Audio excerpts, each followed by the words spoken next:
You are looking at 800 meters of steel, concrete, and human ingenuity. The Burj Khalifa is currently the tallest man-made building in the world and is considered to be paramount of modern-day structural engineering. Hi everyone, my name is Sam and I'm currently working at the United Arab Emirates as a structural engineering intern. Unlike some of the others you might have heard from, I'm still a student and I want to share why I chose to study civil engineering with a focus on structures as opposed to some of the newer fields such as aerospace, computer, and electrical engineering. First of all, what is civil engineering? Civil engineering is one of the original engineering disciplines with projects such as roads, bridges, canals, dams, and buildings. As the oldest field of engineering, civil engineers have been making their mark on the planet ever since the dawn of civilization. The ancient Egyptians used civil engineering to construct the Great Pyramids of Giza, and later the Romans used structural engineering to build the Colosseum. Today, civil engineers work on projects such as the Panama Canal, the Brooklyn Bridge, and of course the Burj Khalifa.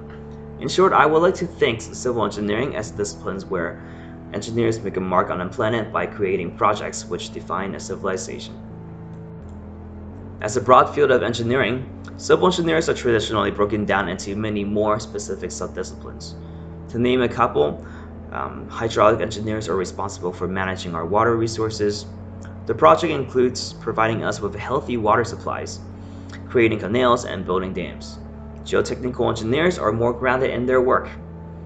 Their work includes creating foundations so we can keep things like the Leaning Tower of Pisa in Italy, not in the States, building tunnels for cars to travel through.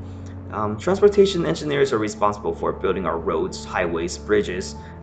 They make ports so ships can get to where they need to go, airports so airplanes can get to where they need to go as well. And finally, structural engineers are tasked with making landmarks, which define civilizations. We design buildings, bridges, and basically anything that stands. Due to the nature of our work, most projects are interdisciplinary. For example, the Panama Canal required both hydraulic engineers and geotechnical engineers.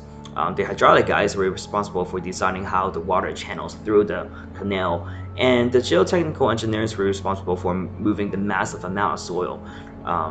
Other disciplines were present as well, such as the structural engineers, which made the really massive dams, and the retaining wall, which keeps the soil from going into the canal and keeps the water from seeping back into the soil.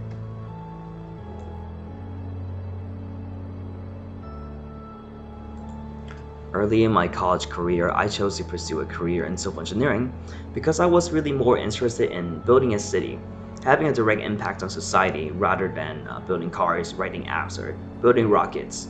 I want to build a structure which defines a civilization, so much like how the Great Wall of China defines ancient China and the Taj Mahal to the Mughal Empire, the Big Ben to Victorian England. I want to build the next whatever to define our age in the information age. I want to be a part of the generation of engineers who, for example, built a country from just empty deserts into a metropolitan. So much like what we have right here, just Abu Dhabi and Dubai used to be just deserts a couple decades ago, and today with civil engineers, with structural engineers, they're booming cities. Yeah, civil engineering by itself doesn't seem as exciting as building a rocket, making an awesome computer game like Skyrim, or making the next whatever, but that's not the point. Civil engineering is about making a society, it's about making places more livable, it's about everybody, it's about making life better for everybody, not just a company, not just a country, not just yourself. It's about everybody. We're gonna have so many challenges in civil engineering within our generation. Climate change, aging infrastructure, deforestation, emerging population. They're all going to be giant issues that we're going to be facing. So whether we fail in these or succeed and emerge stronger in this era, it's going to be depending on you guys, the future engineers. So with that, I just want to leave you with one more thing.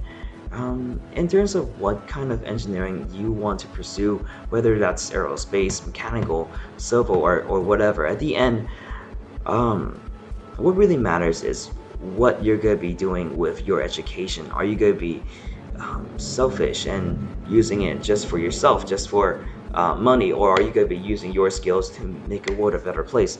That's what's going to matter. just keep that in mind, and maybe in a couple of decades, we'll be somewhere else that's much better than it is now.